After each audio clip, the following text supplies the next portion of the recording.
and welcome to yet another edition of Warrior SuperCast, the podcast that highlights those superstars in the Wittenwood School District. It's great to be kind of feeling the Olympic feeling in the spirit. We're kind of going for the gold here. And I am joined with me, of course, by the principals of the district, as well as Karina Denny. Karina, glad you could join us. Thank you so much, Jason. Glad to be here. What makes this, other than all of us just joining together anyway, but what makes this podcast edition so special? Well, we are getting ready to start school very soon, and we're Scary excited. to think. Yes, very excited about that. Of course, we have our three principals here that will have new tech in their schools, project-based learning wall to wall, and not only that, we are celebrating our 25th year as Wittenwood City Schools, so it is an extremely exciting year for us. It's a great way, and again, with as you're saying, the wall-to-wall impact of PBL and the new technology is a great way to kind of start the 2016-2017 year. Absolutely. So for those who are watching and those who are listening, I do have to my right Eric Martin from the high school. Yes. Glad you could join us. And to my left, Mr. Day and Mr. Sanker, intermediate and middle school. Yes. So we are all representing here tonight. Let's kick it off, and whoever wants to take the volley, that's great. What are you going to see different that you feel that's going to be a difference coming into this new school year, now that you know that it is completely new tech? Yeah. I think it's going to be a whole new world for the kids and for the staff and for the parents. Honestly, it's a whole new ball game. It makes the learning more authentic for them. And actually, really, we've had a lot of support from the community already. Mm-hmm. We've got the first day kickoff. There's going to be members of the community, past alumni, that are going to be kind of cheering the kids on as they come into the buildings, at all the buildings. Mm-hmm. That's a huge idea. That's big. And that's from a former alumni that came up with the whole idea. So that's going to be big for the kids, and that's a total surprise to them. They don't know what's coming, that sort of thing. So that's going to be nice. But just the learning is going to totally change for the kids. Let's progressively go. But I think another thing that you'll see different at our school and probably at the other buildings as well is we really want to focus on building our school community. Research tells us that when kids have a sense of belonging with their peers, their teachers, the folks that are in that school building, they have this greater sense of agency, of a willingness to do and accomplish and to learn throughout their school year. Sure. I think in terms of the high school, this is our 6 years on the Academy of Global Studies side in terms of New Tech. And for what we call New Tech Academy, which is the rest of the high school, this is their second year fully New Tech. So for us, I think it's one of those opportunities to really take the time to really embrace what we're trying to create for kids. Mm-hmm. I think we'll be more thoughtful in our second year. I think we'll be a little bit more skilled in terms of what we're bringing to the table for kids. And I think as the adults in the building, we're really going to own the whole idea of engaging kids differently. I think the key on there is obviously bringing everyone together, and you as the leaders to the school. Let's start and work our way down. Let's talk with your immediate peers, and that being the teachers. How have they been taking this summer and really looking at their curriculum? Because they're going to have to do a whole different kind of lesson plan, I can only imagine. Obviously, you're cheering them along as well, but how is that different from, say, as you're saying, 2 years, 5 years ago? It's a process. I think with us having the experience that we do have with New Tech, we've taken the time to really get them to be critical thinkers in terms of how they move forward. Mm-hmm. So, for example, we are challenging teachers to reimagine planning time. No longer will you go in your room and close your door and be there by yourself and build a project or build lessons for students. Mm-hmm. Now, you're going to have to collaboratively build lessons with your colleagues. So that's one way of reimagining planning time. Mm-hmm. Another way is just giving rich PD. New Tech Academy, New Tech Network offers a ton of rich PD for teachers to really challenge them to reimagine education. So this summer we had a large contingency from Wittenwood's attend New Tech annual conference. And the big piece to that is New Tech's a big network, and our teachers got an opportunity to collaborate and build products with other schools across not only the United States, but Australia and China. So it's a whole different mindset in terms of the sit and get to being an active participant in learning and learning with kids. So.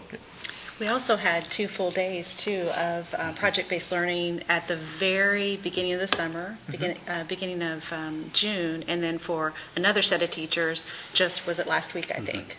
So basically, what we're seeing is an ongoing process of Absolutely. learning from different aspects. Right. Let's take it from the other side. Your engagement with the teachers with their lesson plan. Are we seeing the same model going to the intermediate and to the middle school, or are we a little bit different? Go ahead. I think certainly the high school has a year jump on us. And so the learning process that we're all going through in my building is pretty substantial as we begin to think about the type of products that we ask students to do, linking them to our state standards, and creating authentic real-world, projects for kids to work on. So we are at this point where we are gathering together as a learning organization, reflecting on our practice, reflecting on our planning, and trying to craft those lessons and those units of instruction that are going to have the most impact for kids. We're asking the teachers to learn like the kids learn, and that's different for the adults to do. That's hard for adults to do, so when you're asking adults to do something out of their comfort zone, Sure. It is a process, just like Mr. Martin said. And it takes a little bit of time. There's a lot of excitement around it, because teachers are really excited about making this learning authentic and making it really meaningful for the kids. They want the kids to remember the projects when they're seniors that they had when they were fifth graders. We've got some testimonies of that here recently with some high school seniors who they did remember things back when they were freshman year. Well, I'm excited about listening to the seniors when they talked about their fifth grade year, and I think that will happen, and that's it's a process, but it's going to be an exciting one. Obviously, with new ideas, there always comes a push and a pull. Are you seeing more of the push rather than the pull when it comes to your immediate peers? I would say it's a little bit of both. Okay. When you take a major change like we're changing as a district to try to meet our kids' needs as best as possible, there's a bit of fear there, but we're not afraid of fear. Actually, we get more out of failing than we do from being successful, because we believe that we always can be better. So any challenge that we come in front of, any courageous conversation that we have to have with someone, we want to make sure we're reflective. Sure. We want to make sure we give folks the opportunity to be critical thinkers. These are the same skills that we're asking our students to do. So we're just modeling the model. So, of course, there's some anxiety about telling a person who's been teaching a certain way for 20 years that you have to engage kids differently. But the reality is, if we're going to get our bang for our buck, and if we're going to really reimagine teaching and learning in Winton Woods School District, we have to be bold and do things like this. I can assume that it's the same. I've had folks in my building since the beginning of August, working together, working in teams, and putting those final, polishing touches on the units that they're working on. It's been a lot of prep work all summer long. So it's not just the building you're trying to get prepared, it's really the teachers as well. And the teachers have been working really hard, planning on their own time, coming in, working with each other to get these things done. So summer break really wasn't much of a break, but more of a continuing learning process for all involved. True. Now, of course, we've talked about you guys as leaders. You've got your peers as the teachers who are learning. The other part to this is obviously the student, but also the parent. We had just recently come off of a community conversation where the parents were invited to discuss the new tech process for those who still weren't certain, because this is still a new thing. What are you seeing from the parents? Because I'm sure parents are coming to you as the leader of, and those molding their children. They probably have been coming to you asking these questions. How receptive has that become? Because that's got to be a new change for you as well. I think for us, we're further along in the process than some of the other schools, but for us, we decided a long time ago, we need to create opportunities for our parents to come in and see us in action. So we started implementing last year learning walks for parents, 20-minute learning walks, and then we do maybe a 15, 20-minute debrief, just to give them an opportunity of seeing us in action, seeing what this truly means, seeing that we're still doing state standards, as Mr. Sanker said, but we're engaging kids differently in the instruction. Project-based learning is nothing but a strategy. It's not a different content. Right. It's a strategy. So what we try to do and attempt to do is give as many opportunities as possible for our parents to come in and be active participants in this. The unique thing about project-based learning, the way we do it with the New Tech model, at the end, there's a culminating event. You always get an opportunity to showcase what your kids can do. You always get an opportunity for parents to come in and be a critical friend in that process. So really, it opens the doors even more for our parents to come and be a part of what we're trying to create for our kids in terms of the opportunities and putting them in a position to be very successful in the next chapter.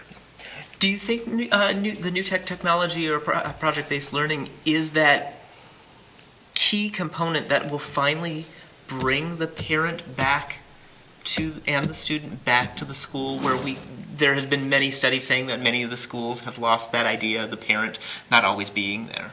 Yeah, see, I think this, I think we have to invite the parents in, and I don't know that we've always done that in the past.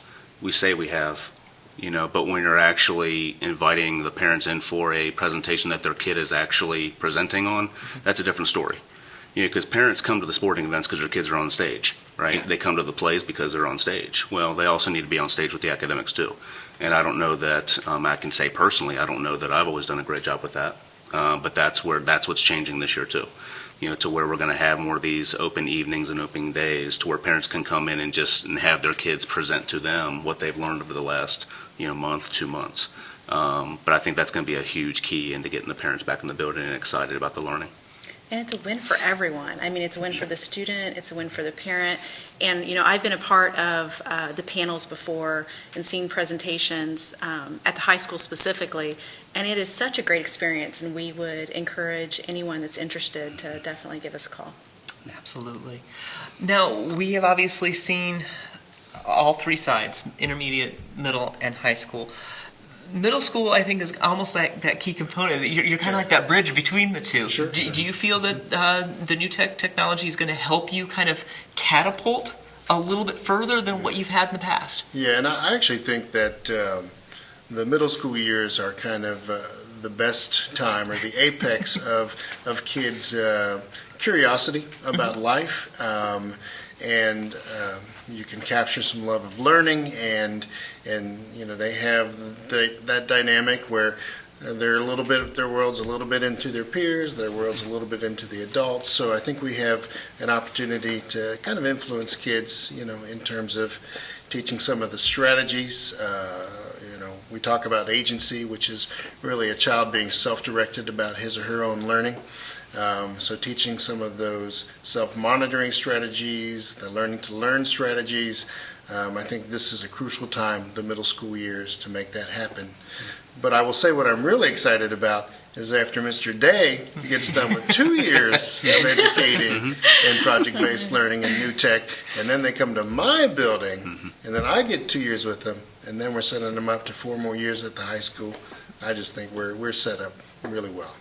And it sounds like, again, that growing, building process, it's not secular to one building. It's the growing and learning process to get to your end result by their graduation date. Yes. We're excited to see what projects are going to look like, that culminating event when they're seniors, having been through all these years. It'll be incredible.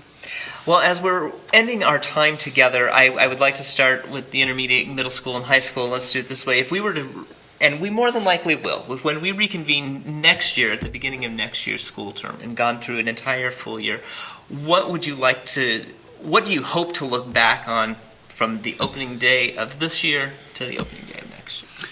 I would really want to see the struggles that we overcame, honestly, because there's going to be hard times. Sure.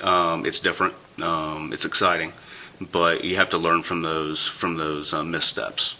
So I'm really excited to see how this whole process goes this year, and then throughout the whole year, kind of thinking about how could we make that better, and then implement it the next year. So.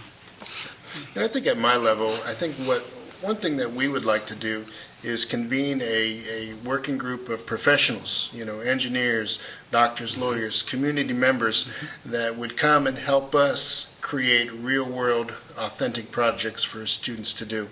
So I hope from 12 months, if I have a chance to be back here, to say, that we've had all of these professionals in our building helping our teachers apply the state standards to the jobs that people do every day. I would say one of the unique things through our experience has been for teachers to secure that aha moment in terms of where it's relevant to them. I'm hoping that by this time next year, everybody in my building has already had their aha moment and everybody's in the same direction, walking on the same purpose for the kids we serve.